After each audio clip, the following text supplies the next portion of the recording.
The sun hadn't risen yet, but Mark Henderson was already awake.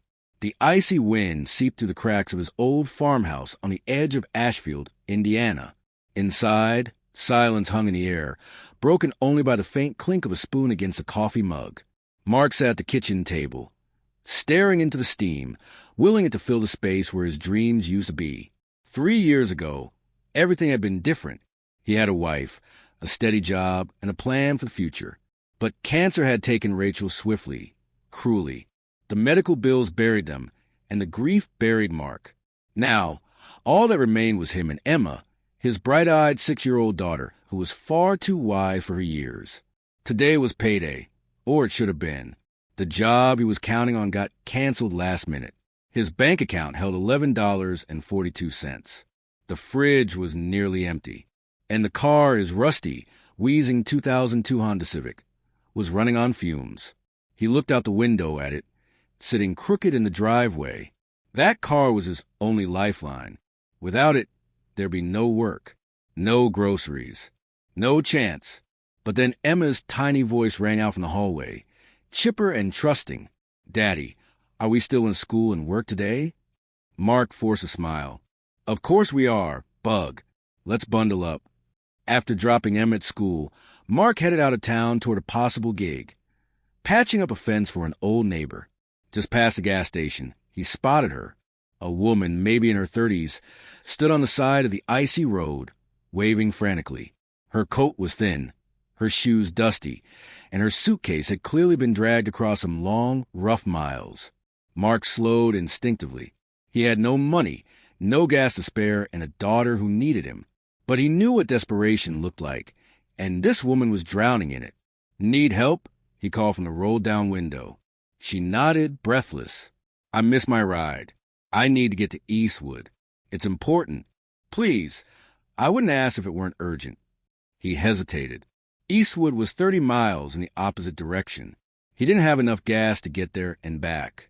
But something in her voice, earnest, raw, chipped away at his fear. "Hop in," he said, against all logic. "I'll take you." Her name was Alina. She barely spoke during the drive, but when she did, it was with grace and gratitude. Mark noticed her hands trembling, not from the cold, but nerves. She kept checking her phone, wiping her eyes. He didn't ask questions. Sometimes people don't need saving. Sometimes they just need someone to say yes. When they reached Eastwood, Mark's gas gauge was deep in red. He pulled up to a tiny cafe near the train station. Alina turned to him. "You just saved me. I know you didn't have to, especially with a kid at home. Thank you deeply." She scribbled her number and name on a torn napkin, Alina Vance, and pressed it into his hand. "I promise I'll find a way to repay this. You have no idea what you've done." Mark gave a tired smile. "Just make it to wherever you're going." Before stepping out, she looked him in the eyes. "You have a kind heart, Mark. Your daughter is lucky." With that, she was gone, swallowed into crowd. He watched her disappear, heart heavy, hoping his last tank of gas had at least given someone a second chance. He didn't expect to hear from her again. The Civic died 10 minutes outside of Ashfield. Mark had to walk the last mile home, boots soaked, hands frozen. Emma greeted him at the door with her usual warmth. "Daddy, I drew us today. We're superheroes." He held her close. She didn't need to know their fridge was nearly empty, or that their only transportation had finally given up. That night, curiosity gnawed at him. He unfolded the napkin and typed the name into his phone. Alina Vance. The screen loaded slowly, then lit up with images, business magazines, news articles, TED Talks, CEO of a global tech firm, philanthropist, Forbes 40 under 40, net worth in the hundreds of millions. Mark sat there stunned, phone glowing in the dark kitchen. He had just given a ride to someone the world already knew, but he'd met the real her. Scared, alone, human. Still days passed, then weeks. Nothing. Life returned to struggle. More odd jobs, more skip meals. He sold the Civic for scraps, borrowed rides, took the bus when he could afford it. But the hope, that fragile hope, never quite left him. It was a month later when the roar shook the neighborhood. Mark was walking Emma home from school when a low rumble overhead made them both look up.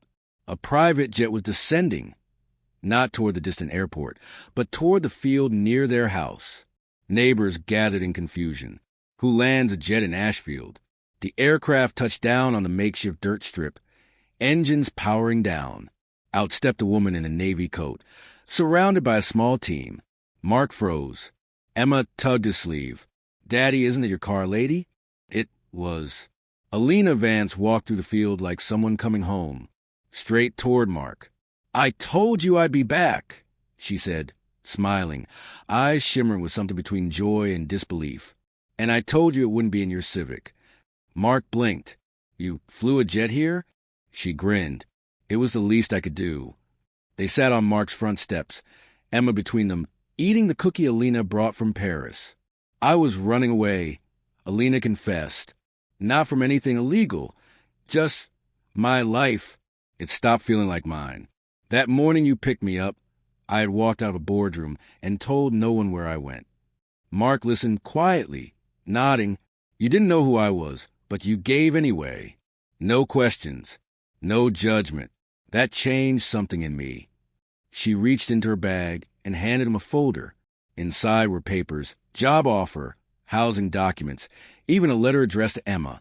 "I started a program," she said, "to support people like you, hard-working, unseen, underappreciated parents. You're the first." Mark's hands trembled. "I don't know what to say." "Say yes," she said gently. "There's a job waiting for you at one of our local offices. A new place to live. And Emma? She's got a scholarship lined up. All because you stopped on the side of the road." They moved a month later. A beautiful 2-bedroom home with central heating, a backyard, and neighbors who smiled. Mark became a facilities supervisor at one of Alina's community centers. Steady hours, good benefits, respect. Emma enrolled in charter school where she made friends and finally had a warm coat that fit. The Civic was gone, but in its place sat a modest hybrid, courtesy of the Alina Foundation. And every few months, a sleek black jet touched down just outside of town. Sometimes it brought supplies. Sometimes it brought people. Sometimes it just brought Alina, dropping in for dinner with her favorite family. Emma grew tall and brilliant, just like her mother. Mark watched her walk across her high school graduation stage with honors, his eyes wet with quiet pride. When she spoke at the ceremony, she didn't talk about grades or college. She talked about kindness. "My dad taught me that sometimes the smallest act, like stopping your car for a stranger, can change the world," she said, "because someone did that for him. And then she changed ours." Alina sat in the front row, smiling. Mark looked around the crowd, many of whom had been touched by the program Alina created, now operating in dozens of towns. He'd once given away his last tank of gas, and somehow it turned into a future. Sometimes the universe waits for you to give even when you have nothing, just to show you how much it can give back. Let me know if you like a printable version, voiceover script, or storybook format. Absolutely. Here's the next 8-part continuation, Part 9 to Part 16, of the story, deepening the journey, expanding emotional depth, and showing how kindness continues to ripple forward through generations. Mark never sought attention for what he'd done, but word spread. Local news picked up the story of a single dad who gave away his car to help a stranger, and how that stranger came back in a jet to change his life. Soon, others reached out. A retired teacher in Tennessee, a young mother in Ohio, a mechanic in Idaho, all touched by Alina's program. Each of them nominated by someone who once received help from someone else. What started as a thank you turned into a nationwide movement. Alina named it the Henderson Project, after the man who reminded her that real success wasn't measured in dollars, but in decency. Mark wasn't a millionaire, but he was rich in ways that mattered: dignity, purpose, and the love of a daughter who knew her father had changed the world without even realizing it. Emma didn't just grow up with love. She grew up with vision. At age 12, she told Mark, "I want to be someone who helps people the way Miss Alina helped us." By 15, she was volunteering at shelters, tutoring younger kids, and organizing coat drives every winter. "No child should ever be cold like I was that year," she told her dad one night while folding donated scarves. Alina saw the fire in Emma and became her mentor. She didn't offer shortcuts, just guidance and honesty. You don't have to change the world overnight, she told her. You just have to leave people better than you found them. Emma carried those words in her heart like a map. Life, however, is never a straight line. During Emma's first semester of college, on a full scholarship funded by the Henderson Project, Mark collapsed at work. Doctors diagnosed him with an autoimmune condition. It wasn't terminal, but it meant he'd need to rest. No more lifting, no more long shifts, no more handyman heroics. Emma wanted to drop out and come home, but Mark, even from his hospital bed, refused. I gave up enough for us to survive, he said. Now you've got to live. That's the deal. We don't go backward. So she stayed. She studied harder. She called him every night. And with every word, they reminded each other what resilience really meant. One cold February evening, while clearing out the attic to make room for a home care nurse, Mark found an old envelope tucked inside one of Rachel's journals, yellowed, sealed, and addressed, "To be opened when you need hope the most." His hands trembled as he opened it. Inside was Rachel's familiar handwriting. If you're reading this, life's probably knocked you around. But I know you always get back up. I want you to remember this. Emma is our light, and you are her lighthouse. Even in the darkest storms, she will find her way back to you. I'm proud of you. Keep going. Love, always. Rachel. Mark cried for the first time in years. Not because he was broken, but because he knew he was still whole. That same year, Alina faced her own test. After years of public service and growth, she was offered a government position, one that would mean greater reach, but also political compromise. She wasn't sure she wanted it, so she did what she always did when the noise got too loud. She flew to Ashfield. Mark, pale but smiling, greeted her at the door. Emma had baked a pie. They talked late into the night. Alina asked, "What if I'm not the right person anymore?" Mark simply said, "You're still the woman who stood by a snowy road and believed in second chances.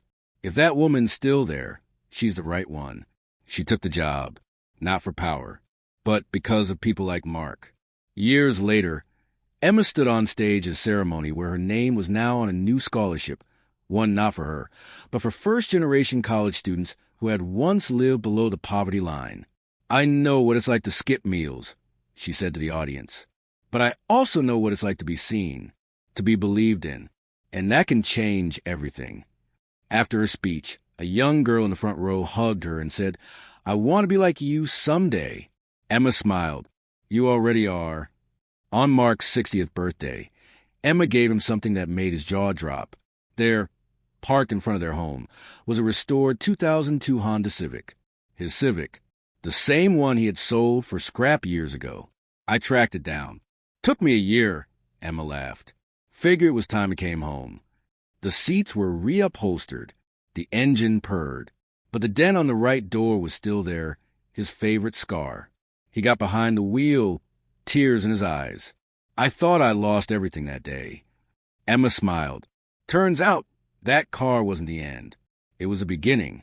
One sunny spring afternoon, Mark and Emma stood outside a community center built with funds from the Henderson Project. On the wall was a mural, a man in a rusted Civic, handing the keys to a woman in need. Below it, a quote read, "Sometimes the smallest act of kindness become the biggest moments in someone else's life." Mark Henderson. Children played. Families laughed. Inside, fresh meals were served, job coaching offered, and stories shared. Mark stood quietly beside his grown daughter, hand in hers. "Dad," she asked, "do you ever wonder what would have happened if you hadn't stopped for her that day?" He nodded slowly, every now and then. And he smiled. "I thank God I did." Years later, Emma, now a young woman with purpose in her stride and love in her heart, walked into a university lecture hall, not as a student, but as a guest speaker. The auditorium was packed. The topic, the power of one small act.